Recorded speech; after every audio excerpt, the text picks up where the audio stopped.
Hi, my name is Gabrielle Roberts, and this is my interview for the MLK Scholars Program. Throughout my life, I've always been very active in community service. My mom introduced me to it at a very early age. We would do Thanksgiving drives at our church, and we would even hand-deliver meals on Thanksgiving morning to families in need. Then, once I moved on to high school, I was very active in my National Honor Society. I participated in the Buddies Dance, the Special Needs Bowling Tournament, and I took a lot of visits to the Cathedral Kitchen to help serve some of the families. I was also a very active member in the Anti-Defamation League at my school, and then one of the more significant projects I did was a collection of feminine hygiene products and new bras for women in need. And I worked with Distributing Dignity, which is a nonprofit organization that collects these items and then sends them out to women's shelters in the country. I placed different drop boxes in locations, and I even solicited donations from family, friends, and some brands. In the end, I was able to collect enough for 62 women to have a brand new bra and 42 women to have a month's supply of feminine hygiene products. So that was really big for me to be able to do for them. Drives with my mom every year. She worked on Thanksgiving baskets and delivering them to houses, and that was her first introduction to families in need.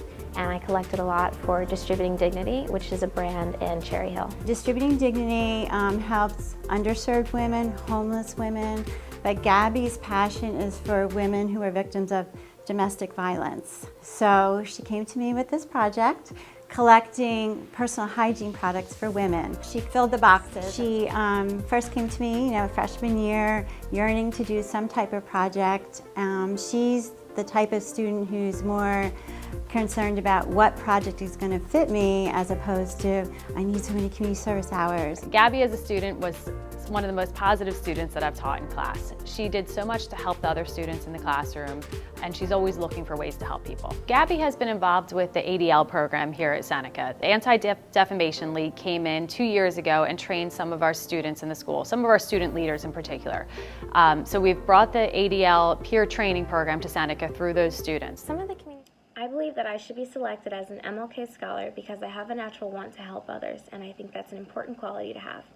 Martin Luther King once said, "Life's most persistent question is, what are you doing for others?" And I think it's extremely important for people, especially teenagers, to reflect on themselves and see what they're doing to help those in their community and those in need.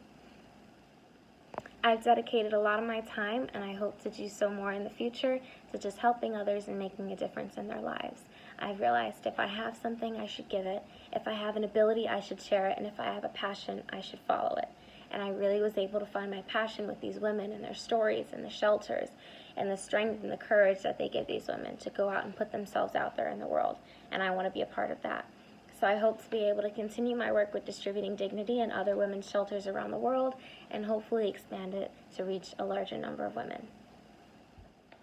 I believe that the MLK Scholars should implement a yearly program called a Mardi Gras. Women all around the world face an impossible choice. They have to choose between their next meal or a box of feminine hygiene products. It's an impossible choice no one should have to face.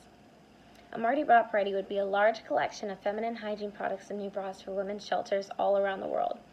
We would organize it into a party that the students could attend because in the stress of classes and life and just activities, students always need time to unwind and relax and have a good time. And a Mardi Gras party would be just that. The ticket in would be a new box of feminine hygiene products or a brand new bra, and then students can enjoy a night of music and food and maybe even a raffle or certain activities like that. These products would then be sent to Distributing Dignity, and then they'd be sent out to the country for women in need. The recipients would include domestic abuse victims, homeless women, natural disaster victims, and many, many more. These items are overlooked, but they're so important because they help with everyday life and then bigger obstacles like job interviews. For these women, the most important thing is getting back up on their feet and putting themselves out there for opportunities. And job interviews are the first step. But it's harder for women because in these situations, their confidence can be compromised without these essential products. So when we can get them these products, they feel more confident, presentable, and most importantly, clean, which is a right that everyone is entitled to. Thank you so much for listening. I hope you'll consider my program, the Mardi Gras Party, and I hope you'll consider me to be one of the MLK Scholars.